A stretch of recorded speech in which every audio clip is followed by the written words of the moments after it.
The industry is currently short about 51,000 for-hire truck drivers, and companies are pulling out all the stops to attract and retain new workers, including sign-on bonuses, loan repayments for their training, and even more flexible scheduling. This issue is so acute, it's even caught the attention of the White House. Take a look.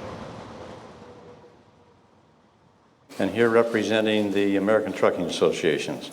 And we're committing to 50,000 new opportunities over the next 5 years. That's big stuff. For Dan England, former president of the American Trucking Association, the truck driver shortage isn't just an industry problem. It's personal, as he looks to find drivers for his family's fourth-generation trucking company. Right now, about just a little under 6,500 drivers.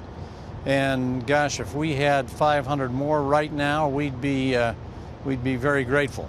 The shortage has a ripple effect, impacting industries from retail to construction. And while the industry grapples with the driver shortage, a brewing trade war also stands to negatively impact the sector.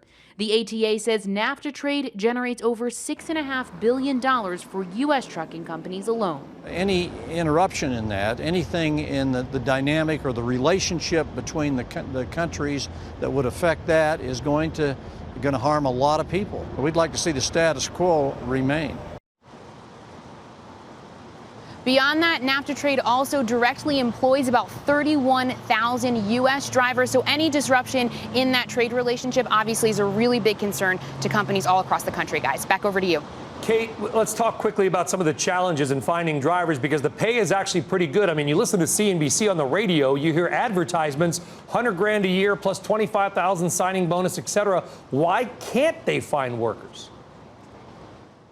So, Brian, obviously this is a really tedious and tough job. You can be on the road for weeks at a time. There's also federal law that mandates you have to be 21 to haul interstate freight. So sometimes at age 18, people will go into a different industry and they won't return to trucking. That's another big issue. There's congestion, as you mentioned, not only in New Jersey, but all over the country. There's more freight than ever, so there's also more cars and more trucks on the road than ever. So there's a lot of different challenges that the industry is facing, and that's why you're seeing those incentives like big sign-on bonuses, multiple raises in a year, new trucks every 3 years like CR England offers in order to keep drivers interested in the job. So there's a lot of factors at play here.